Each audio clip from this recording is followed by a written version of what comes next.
It's 10 o'clock. You're tuned to WPKN in Bridgeport, Connecticut. This is David on another Sunday night musical cavalcade of Americana and some conversation. Tonight we're going to be talking to Vanessa Gould, who's a bright filmmaker. Just recently completed a film about the New York Times Obituary Department, the Department of Obituaries at the New York Times, and the editors who write those fabulous videos. We're going to talk to her about her film called Obits. And Vanessa, are you there? I am. All right, hang on a minute.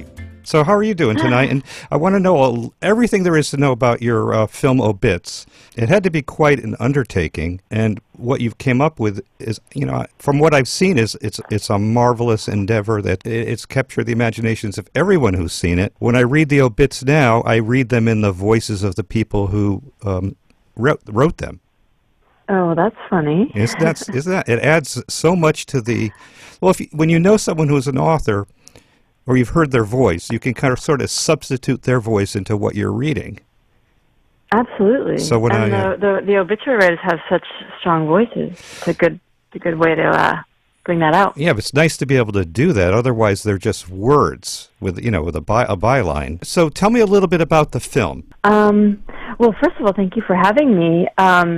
So the idea happened about probably six or 7 years ago now. I was not a reader of obituaries. I hadn't probably ever read more than a dozen or so in my life at that point. But one of the featured artists in the documentary that I made prior to this one passed away. He was, I think he was 53 years old, and he was a really unknown non-American. He was French. He was a French artist who got lung cancer and died really right at the cusp of probably getting the recognition that he was certainly due and had been working towards his entire life, but died right before that happened. And because I had documented his work, I felt compelled, as well as almost panicked, in the minutes or hours after I got the news that he did die of lung cancer, that his legacy would be forgotten. And so, not even in an intellectual way, but just in a knee-jerk kind of reactionary way, I contacted about 20 newspapers around the world, mostly English language papers, but some French ones too, since he was from outside of Paris, and said, "You've probably never heard of this artist, but here's a picture or two of his work, and please let me know if you're interested in knowing about his life." And the only newspaper that wrote to me, maybe a day or two later, was in fact the New York Times, which I thought was the most unlikely of the bunch. Now, why would you say that? Why would you say that? It just is the most. It was the largest. It was the largest newspaper I contacted, and I thought it was probably the hardest one to get the attention of. But what I learned soon after that is that their obituary page, while it does include famous politicians and actors and familiar names, is in many ways maybe somewhere between 60 and 80% comprised of people who you've never heard of before, but who either did something that you've heard of before, that did something that impacted your life in some way, or in the case of my friend, did something so extraordinary and unusual, which was his artwork, and singular, that, you know, it's worthy of capturing for the public record because no one else had done anything like it before. And those are the stories that capture the imaginations of the writers often, and certainly the readers as well. And so I sort of figured that out after this sort of began to happen, and became absolutely fascinated because it seemed like on any given day, the people they were writing about were all worthy of our attention. And so being a documentary filmmaker, I got pretty captivated pretty quickly. So, but it wasn't a self-serving need to put the obituary, you know, you made a film about the paper. Oh, yeah, artist. no, that had nothing to do with it. Yeah. But you know, in a way, when you as a filmmaker, you get attached to the people that you make your work about, and they it's not like a personal thing or an ego thing, but you get so devoted to trying to communicate to the world what they've done, and so it was sort of more out of that kind of. Well, it is a personal thing. Well, it is, and I think people read the obituaries for personal reasons. Yeah. Like, you sort of.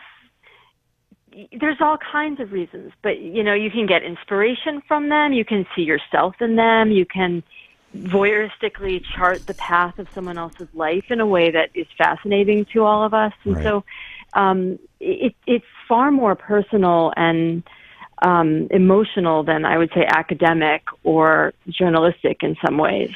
Right. But still doing a good thing. It's not driving an ego. It's really presenting some of a forgotten art or an artist whose work is undervalued, remarkable people. That's right. And the editors, though, would probably clarify that a little bit by saying that, if you've done something unusual or singular, whether or not that's good or bad, they write about people who are notorious for reasons and things that people did that weren't so savory. And so they sort of frame their work as being very unemotional and sort of just the facts kind of a way. They would say they're not eulogies or they're not writing to, push people towards anyone's favor. They just sort of make an editorial news judgment saying that this person did something really extraordinary or singular, and then they leave it up to the readers to sort of make their own decisions about what they feel about it.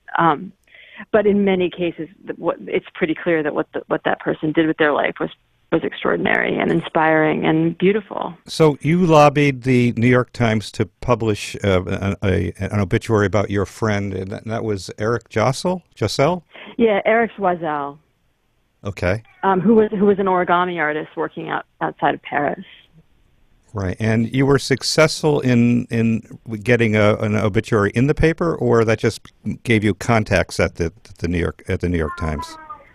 Oh no, that's how this whole thing started. And so after I sort of informed them of his death, one of the writers who's featured in the film called me, and we worked for about a day trying to piece together his life. And in fact, that process was pretty extraordinary, and I can tell you about it in a minute. But her name was Marguerite Fox, and after she wrote, I only assisted with her with information. She, was the journalist who wrote the obituary. But after that happened, I was so fascinated with the process, and it had been such an emotional process for me to try and piece together my friend's life that I contacted her and said, hey, listen, I'm a documentary filmmaker, and I can't stop thinking about what just happened. Can I come talk to you? And that began a series of conversations that probably took place over the course of a year. It was not very easy to get my foot into the Times with sort of full permission to do what we ultimately did. Right, but, that was a process process in itself. Yeah, that was a process in and of itself.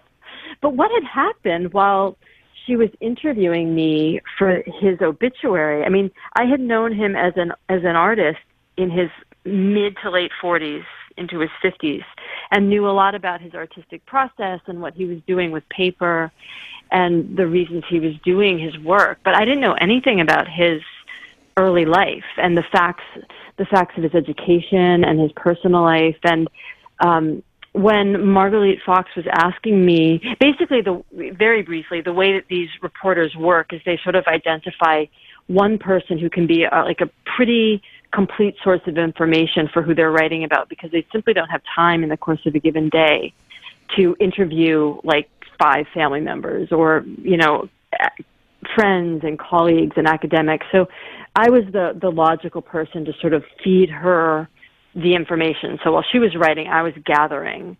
And there were facts of his life that I was never able to reconcile. Details of what he studied in college were inconsistent. There was reports that he had been married, but we couldn't figure that out.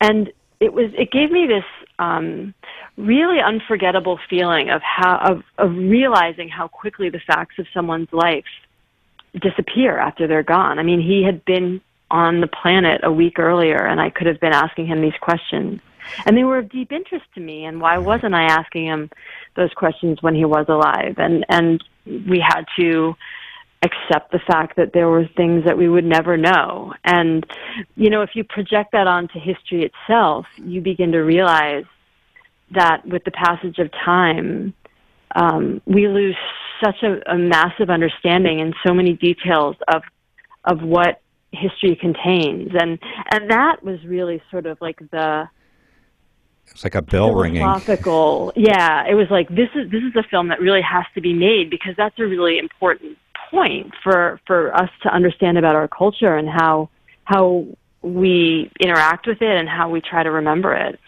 So how long did it take to get some motion onto putting the film into action? Well, it took a long time.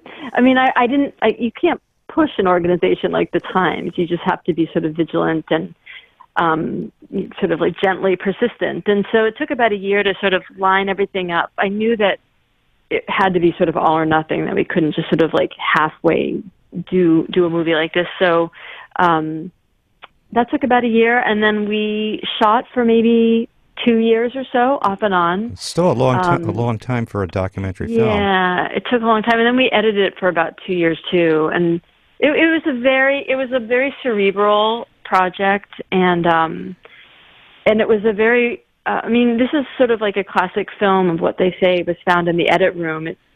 It's not driven by a very compelling or clearly defined plot. You see the work of these reporters in a given day, but a lot of what you see is constructed in a more sort of essayistic manner, and that just took us a long time to sort out. And the breadth of material, if you go back and read the thousands of obituaries that have been written by these people, it could have taken so many forms. And so there's a lot of research and a lot of thinking, which was a total joy to be able to do that much research and learn so much, but we had to really boil it down to 90 minutes. Yeah. So what was your takeaway from learning what you learned about the Obits in the Times?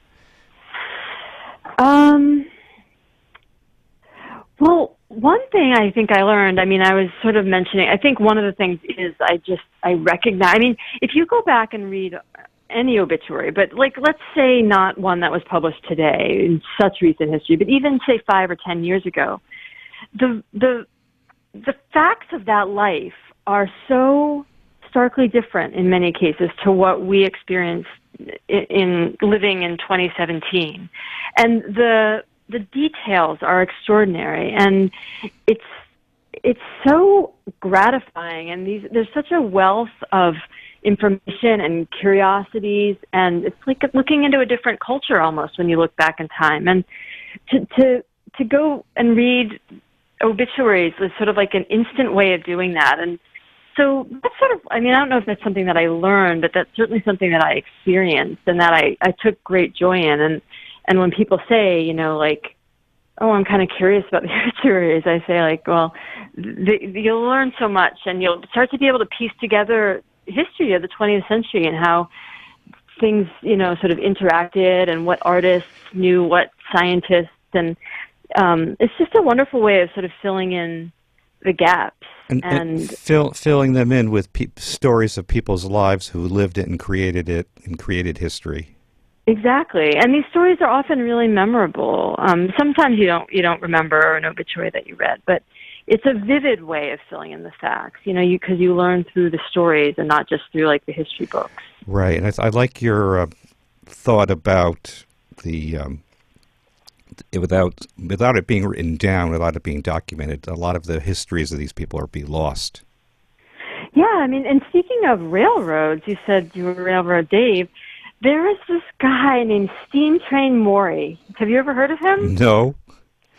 He was crowned the Hobo King. He was the last Hobo King in the United States. He was like they had competitions of hopping the trains, and it's such a perfect example of a culture that existed in America because of its infrastructure that shaped entire lives and subcultures. And when you go and read an obituary about a hobo or a train jumper, in fact, it's one of the few times that they didn't use the word died in the obits to describe someone's death. They said he took the westbound train.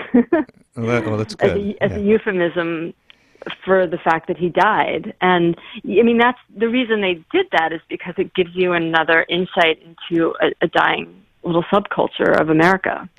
Yes, there's a bigger picture in there in all of it.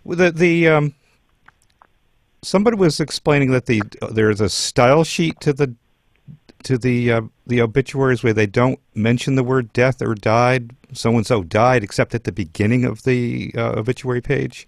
There's a style sheet to it. Yeah, there's all kinds of little rules, and we get into some of them in the film. But I think what you're referencing is that on any given day, on the print page, the lead obit, which is the one that falls at the top of the page, will say so-and-so died or is dead, and it will have a verb in it, which is either die or is dead, at 79 or 89 or 99. And then every other obituary on that page, the headlines or the titles of the pieces will not have a verb. It will just say Joe Smith, 89, or Mary Jones, 78. That's I think that's what they're referencing. But another stylistic element which people ask about is, in fact, the words that they use to say that someone dies. And unlike Steam Train Maury, who took the westbound, virtually every other obituary will simply use the words that they died or is dead. They won't say passed away or passed or any sort of other things. They just use the English word to die. Right. So what struck you most about the people that you met that wrote these things? They're very dedicated. They're very passionate about it. They certainly are. I after sort of observing them and talking to them for many months, I really did start to see a real loyalty to the facts and a sort of like unwavering commitment to telling somebody's story accurately. I mean, the obituaries are different from other stories in the paper in a lot of ways, but one of those is that they aren't sort of these iterations. Like every morning you'll go to the paper and you will read the update on what's happening in sports or the stock market or politics, war. And these are these sort of daily iterations of an ongoing story. But these writers, they have sort of one chance to get these reports right. And so the focus and the clarity that they bring to every story can't sort of waver from day to day. And these 5 reporters are really gifted in this way, and they're really strong on history. And the other thing is that they're really seasoned journalists. They've all spent time on other desks in the newsroom and have lived through a lot of the history that they're now writing about. They're I think on average probably a lot older than other desks. And so that age and experience helps them do the job as well as they do. So you've really documented something that hasn't been documented before, the process of it, the people that do it. You've seen things that really haven't been publicly disclosed. Yeah, and that was sort of one of the joys and sort of slightly terrifying but thrills of working on this, is that I think it really did have the chance to shed a little light on a process that's happening at the New York Times in a way that it doesn't really happen at almost any of the newspapers anymore. Yeah, it's quite rare to read obituaries that are so literary and so poignant and so where has all right? So you made this film about the New York Times. It was a very long gestation to pull put it together. I mean, 2 years to get it in, 2 years to film it, 2 years to edit it. That's a long time to work on a film. So where is it taking you since you finished editing it and put it out there? Well, we're sort of the film had its world premiere last year at Tribeca here in New York, and then it took me around the country for festivals. We played festivals for almost a year, and then it was released theatrically earlier this year, and has actually done extremely well. It's one of the highest grossing documentaries of the year, and played on, I think, in over 100 cities across the United States. Well, you're going to be rich. You're going to be rich. Oh no, there's not much money to be made in independent film, but that's not why any of us do that. I know that. But yeah, so it's actually it's just sort of like, it's been having a very busy summer, and so we'll be bringing it to Wilton next week, just sort of it's one of the final stops. Oh, cool. So it's the final stop. So can you tell me a little bit about Wilton, or do people have to look that up themselves? What the dates? Oh boy. It sounds like a wonderful documentary series, which I believe is, actually I'm certain is at the Wilton Public Library. I think I know it's this Saturday, September 9th. I can't remember the start time. It's probably 7 or 7:30, but that could be easily found on the Wilton Public Library website. I will be there, which I'm really looking forward to, and we have wonderful talkbacks after the film. Right. So you'll be there to speak about the film and answer questions, and yep. Cool. That would be good, because I know that you're a very I've seen you speak, and you're a very articulate speaker, and you're passionate about your subject, and people will be you'll be well received. You'll get a good response if people go there. And library programs are good for library programs generally have a good audience, because the people that go to libraries are passionate. Yeah, and the woman Megan, who runs this,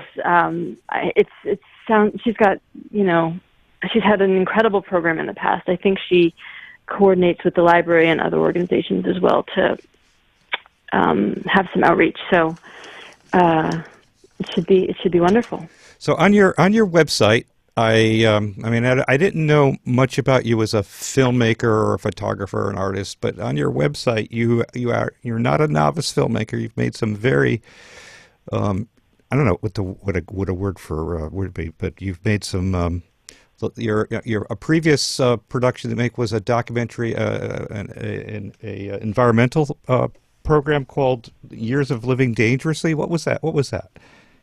Well, that wasn't mine. It was a television show on Showtime, since moved to National Geographic, which I produced and did camera work for, called Years of Living Dangerously. So you were instrumental in framing it and putting it together.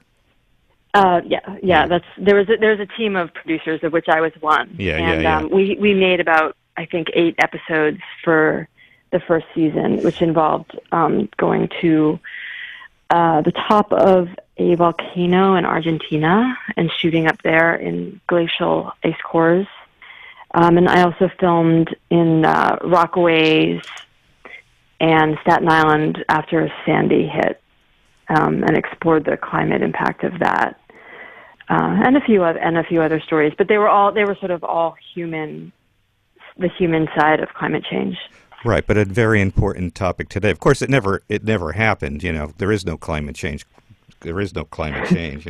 But you also had some very heavy hitters. I don't know if they produced it or they were part of the team. James Cameron was a part of it, and Arnold Schwarzenegger. They remain executive producers of that series. So which has since moved to National Geographic. So that would have mean that they put up the money for it, or what was that? What would that kind of involvement mean? By simply even attaching their names, that did a lot. But in fact, both Arnold Schwarzenegger and James Cameron are avid environmentalists, defenders of climate, and both of them went on camera, did stories in the field, and really dedicated themselves. So that would give the film a lot of the film a lot of leg. It sure did. It won an Emmy in the first season. It did extremely well. Wow. So it really helped. Did it help cement what you were doing? You've been doing films before that. Yeah, that was sort of a foray for me in television, and yeah, it's, anyone in this industry is sort of always looking to try all kinds of different things. It sort of helps you grow and learn. So, yeah, that was a TV project. But prior to that, I had directed and produced another documentary feature film. Right. But the most. So how long have you been doing this? About 15 years or so, 12 or 15 years. I haven't thought about that in a while. Something like that. So with the obituary becoming public soon, it hasn't not public yet, right? It's not. It's in theaters, but it's been in theaters. I don't know if it's been in any. It played in Hartford, but I don't think it's played in Wilton yet. Yeah, but it will be. What was going to ask? What was I going to say? So this film is really going to put you on the map. What's it going to? Is it going to change anything, or it's just going to give you more opportunities to do other films? I certainly hope. My career thus far has evolved in sort of really organic ways. Right. That's the best way. Yeah, and it's delightful when that happens. And I encountered so many incredible stories through this film, but I'm still sort of thinking and talking to people. But hopefully, something magical will happen in the way that Obit. I feel like Obit might lead me in a certain direction. Something could happen, sort of naturally. But I've always got my head's always spinning with sort of random additional ideas too. So it's still a little unclear what will happen next. But, so is anything that you could tell us about in the percolator? Anything percolating through there? Nothing that's probably ready for public consumption. Only because it's like when these ideas are rough, they're very sort of messy to explain. So it wouldn't make enough sense. Right. Well, I didn't see your film in entirety. I only saw film clips, but I've gone to lectures about it, and I went to the New York Times talk about it, which was fabulous because not only were you there speaking, but the writers were there. Fantastic. Well, it's all they're the stars, and they are all so interesting to listen to. They're interesting too because they're stars in their own right, and they don't really need you to be stars. They just are. But absolutely. But what you did complements them in such a cool way that everyone gets a chance to share share a little bit of their story, a little bit more beyond the stories that they tell. So a little bit includes them, but very, very cool. And you do, I love what it said on your bio. I just thought it was remarkable. She's Vanessa Gould is a filmmaker, editor, and camera operator. Again, it's the 21st century. So you wear a lot of hats. I guess you wear a lot of hats when you're a documentary filmmaker. Yeah. I mean, and they all, the knowledge of how any part of filmmaking works informs the way that you make decisions and function in another capacity. And so the more familiar you are with how to shoot, the better you can direct in the field. And it's to anyone's advantage to have all those skills. Yeah, and it comes with time, and it comes with practice and interest. Certainly, your curiosity propels you, adds propulsion to what you do. It could be, yeah. And how hard is it? All right, so you've got this idea for a film about the New York Times Obits. How hard is it to? I mean, it costs a lot of money to do. What do you have to do to secure it? Is there a part of you where you have to put on knee pads and beg for money, or how do you get to that point where you can't do it yourself? Yeah, honestly, that was the hardest thing of all. That was harder than everything else combined. It's. I knew I wanted to make a film that had. I don't want to say high production values, but had production values that matched the subject matter and the sense that people have of the newsroom and the New York Times. And so this was it was a daunting number from a budgetary standpoint for me, and raising the money was very difficult. Right. It's I think it's the hardest part of the business. Right. So, do you use other people to help you raise money, or are you out there, working it, and you have the experience Mostly doing me. that? Yeah. Yeah.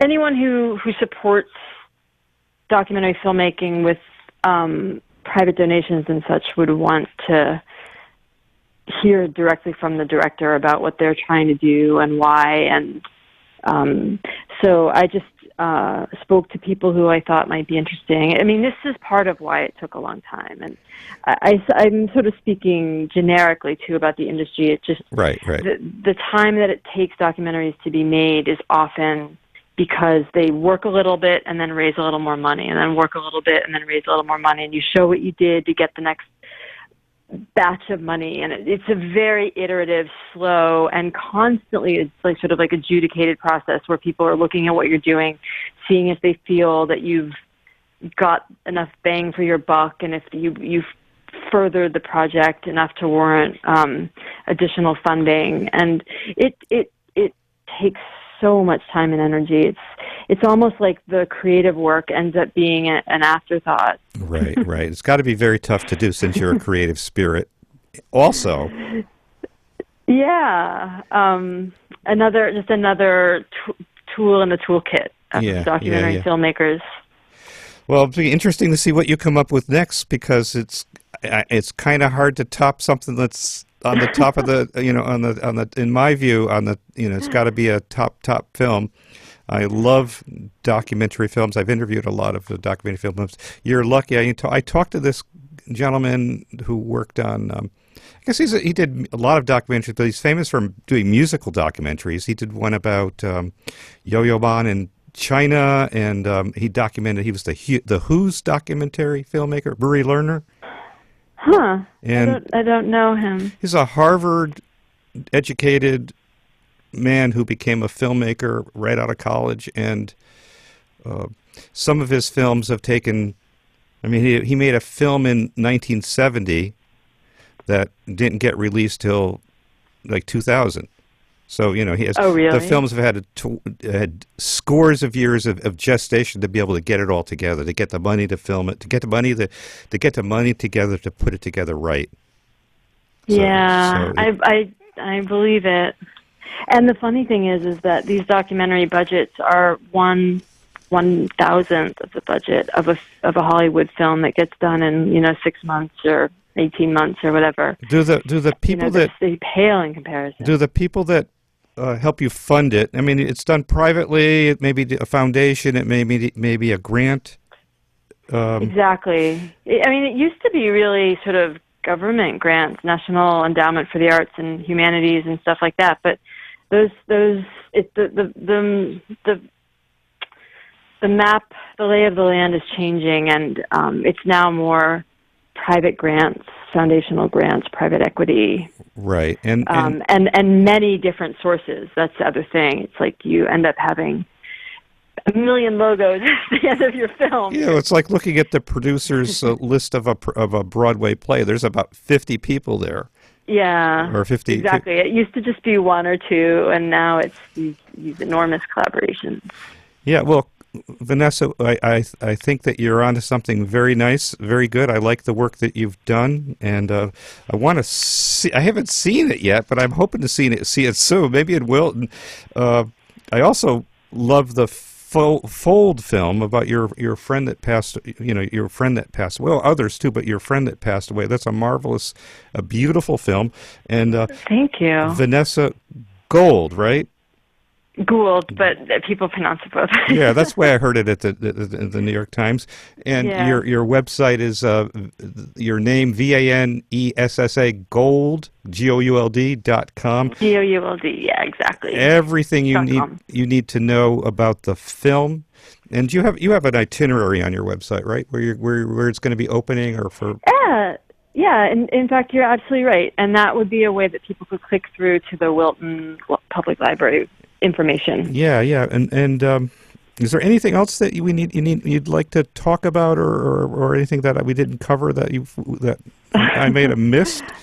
Not that I can think of. It's been such a pleasure to talk to you today, and I'm so delighted to be here talking with you. Yeah, so if I did miss anything, make sure you bring it up. I'm talking to the listeners now. Bring it up when you see Vanessa in Wilton next week. Fantastic. And I wish you much luck, and thanks for spending the. Well, I think we went over I budgeted 30 minutes, but we went a little bit over. I hope you'll forgive me, and good luck to you. Thanks so much, Dave. All right, have a good one. Bye. Take care. You're tuned to WPKN in Bridgeport, Connecticut. This is David on